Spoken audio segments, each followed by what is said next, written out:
다들 안녕하세요. 프로토 91회차 토신 정보방 환급 인증합니다. 당첨금은 세후 금액인 거 알고 계시죠? 다들 아시겠지만 한 경기 취소되어 당첨금이 반토막 났지만 그래도 당첨 모두 축하드리며 오늘 경기도 분석 시작해보겠습니다. 금일 첫 번째 경기 덴마크 대 페로제도 분석 시작해 보겠습니다. 덴마크는 지난주 경기에서 스위스와 비겼다. 폴센과 회룬이 투톱으로 나선 경기였기에 공격적으로 골을 노렸지만 비슷한 전력의 팀 상대로 최선의 결과를 얻어내지 못했다.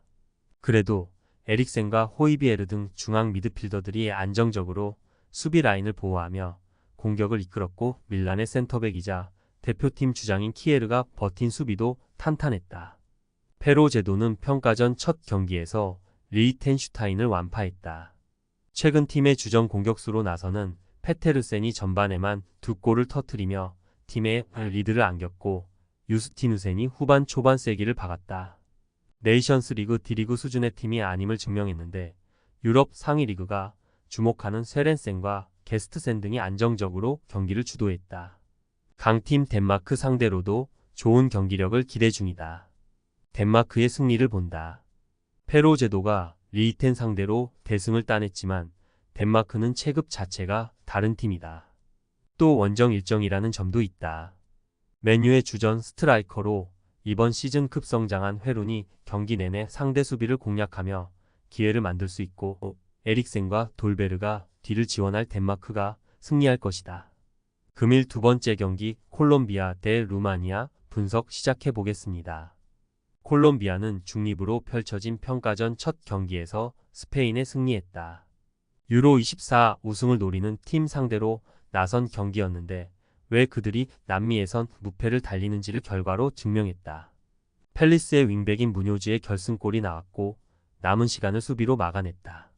볼로냐의 루쿠미와 라리가 오사수나의 모이카 등이 수비 라인을 잘 지켜냈고 레르마의 중원 존재감도 확실했다. 이 경기에는 디아스와 하메스, 라파엘 보레 등이 적극적으로 골을 노릴 것이다. 루마니아는 유로 본선에 진출했기에 이번 일정의 수비가 강력한 두 팀 상대로 현재의 전력을 평가한다. 첫 경기에서는 상대를 경기 내내 압도했지만 북아일랜드 상대로 무승부를 기록했다. 2위와 승점 차를 벌리며 승격을 눈앞에 두고 있는 세리에비 파르마의 공격수인 데니스맨의 동점골이 나왔지만 푸스카스와 코만이 기회를 놓친 것이 아쉬웠다.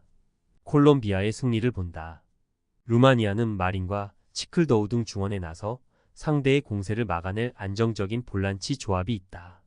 그러나 레르마와 카라스칼이 유리베의 공백을 메우며 점차 점유율을 가져올 콜롬비아가 경기를 주도할 것이다. 디아스의 측면 돌파도 있을 콜롬비아가 루마니아의 패배를 안길 것이다. 금일 세 번째 경기 우루과이 대 코트 디부아르 분석 시작해 보겠습니다. 우루과이는 남미 예선에서 아르헨티나의 패배를 안기며 2위로 치고 올라왔다. 콜롬비아와 브라질 등을 밑에 두고 있는데 수아레즈와 카바니가 대표팀에서 은퇴한 이후에도 경쟁력을 충분히 보여주고 있다. 다윈 누네스와 펠리스트리를 비롯해 해결할 선수들이 공격진에 질비한 데다 레알의 발베르데와 토트넘의 벤탄쿠르가 버티는 중원은 어느 팀에도 밀리지 않는다. 아라우오는 수비 라인을 히메네스와 지탱할 수 있다. 코트 디부아르는 지난주 경기에서 같은 아프리카 팀인 베넨과 비겼다. 상대 윙어인 올라이딴에게 멀티골을 허용하며 고전했지만 교체로 들어온 랭스의 공격수인 디아키테가 팀을 패배의 위기에서 구했다. 그러나 경기 내용상으로는 상대를 90분 내내 압도했다. 캐시에와 세리 등 팀을 네이션스컵 우승으로 이끈 중원이 점유율을 가져갔고 아딩그라는 측면을 지배했다. 우루과이의 승리를 본다. 코트 디부아르가 아프리카 챔피언이지만 원정 경기력은 다소 아쉬운 게 사실이다. 또 페페의 부진 속의 벤치에서 힘을 낼 확실한 크랙이 없다. 발베르데와 벤탄쿠르, 데라크루즈 등 남미 최상위권 중원이 출전해 주도권을 넘겨주지 않을 수 있고 누네스가 해결할 우루과이가 승리할 것이다. 금일 네 번째 경기 잉글랜드 대 벨기에 분석 시작해 보겠습니다. 잉글랜드는 평가전 첫 경기에서 브라질에 패했다. 벨링엄과 포드니 갤러거와 라이스 등 프리미어리그 최고의 중앙 미드필더들의 지원 아래 경기 내내 브라질 골문을 노렸지만 케인의 공백이 느껴졌다.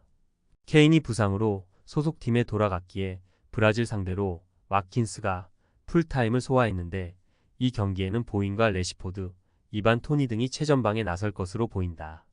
벨기에는 아일랜드 원정에서 무승부를 기록했다. 루카쿠와 오렐 망갈라, 테아테 등이 출전하지 않았고 도쿠와 오나나 등이 벤치에서 교체로 들어가는 로테이션을 돌렸다고는 해도 한 수 아래의 팀 상대로 아쉬운 결과였다. 때문에 이번 일정에는 승리를 위해 정상적인 베스트 전력을 가동할 것이다. 접전을 본다. 홈 경기에 임할 잉글랜드가 브라질전 패배의 충격에서 벗어나기 위해 전력을 다하겠지만 벨기에 역시 물러서지 않을 것이다. 벨기에는 데브라이너의 이탈에도 도쿠와 루카쿠, 트로사르의 스리톱이 기회를 노릴 수 있지만 라이스가 수비 라인을 보호할 잉글랜드가 틈을 주지 않을 것이다. 두 팀이 90분 내내 접전을 가져가며 승부를 가리지 못할 것이다. 금일 5번째 경기 독일 대 네덜란드 분석 시작해 보겠습니다. 독일은 프랑스 원정에서 기분 좋은 승리를 거뒀다. 일본에 대패하는 등 충격적인 결과가 이어지며 감독이 경질되는 일이 있었는데 세계 최강으로 평가받는 팀을 잡고 이제 반등의 계기를 마련했다. 아스날을 프리미어리그 선두로 이끌고 있는 하베르츠를 비롯해 레버쿠젠의 공격수인 비르츠의 골이 나왔고 오랜만에 돌아온 토니 크로스가 엄청난 경기력을 보였다. 네덜란드는 지난 평가전 첫 경기에서 스코틀랜드를 제압했다. 상대가 유로 본선에 진출한 팀이고 최근 경기력이 좋았기에 고전도 예상됐지만 반등한 그들은 달랐다. 레인더스의 선제골을 시작으로 사고를 몰아쳤는데 베이날둠과 도르트문트의 말렌 등이 연속골을 터뜨렸다. 시몬스와 데파이, 각포 등 선발 3톱에서 골이 안 나왔지만 수비를 잘 끌고 다녔고 반다이크가 버티는 수비도 안정적이었다. 접전을 본다. 프랑스를 잡고 홈 경기에 나설 독일이 연승을 위해 다시 한번 공격적으로 골을 노릴 것이다. 그러나 레인더스와 위버가 중원에 나서 수비를 보호할 것이고 반다이크와 프림퐁, 아케 등 월드클래스 수비수들이 100%로 나설 네덜란드가 쉽게 기회를 내주지 않고 경기를 마칠 것이다. 금일 6번째 경기 스코틀랜드 대 북아일랜드 분석 시작해 보겠습니다. 스코틀랜드는 네덜란드 원정에서 사고를 허용하며 패했다. 빌라의 주장인 맥긴을 비롯해 맥토미니와 로버트슨 등 추측 선수들이 모두 나선 경기였는데 선제골 허용 이후 무너졌다. 그러나 워낙 공격적으로 나선 경기였음을 어느 정도 감안해야 한다. 연패를 피하기 위해 이 경기에는 잘하는 수비 위주로 경기를 풀어갈 것이다. 북아일랜드는 유로 지역 예선을 무패로 통과한 루마니아 원정에서 패하지 않았다. 선발 공격수로 나선 레이드의 선제골이 나온 이후 동점골을 내주긴 했지만 남은 시간을 수비로 잘 버텨냈다. 미들스버러의 수비수인 맥네어를 중심으로 톨과 브래들리 등이 에반스의 공백을 지웠고 베주노의 팀 동료인 조던 톰슨이 수비 라인을 보호했다. 스코틀랜드의 승리를 본다. 북아일랜드는 루마니아 상대로 안정적인 수비력으로 패하지 않았다. 그러나 탄탄했던 수비 라인과 달리 최전방에서 상대 수비에 위협이 될 공격수는 부족했다. 맥토미니와 맥긴 등이 공격에 기여를 올리며 상대 수비에 부담을 줄 수 있고 크리스티가 측면 돌파로 해결할 스코틀랜드가 승리할 것이다. 토신 최종 조합은 영상 아래 고정 댓글로 말 걸어주시면 토신 정보방에서 무료로 공유해드립니다. 제발 손해보면서 토토하지 말고 다같이 웃으면서 즐겁게 베팅합시다. 함께 하실 분들은 부담 갖지 마시고 편하게 말 걸어주세요.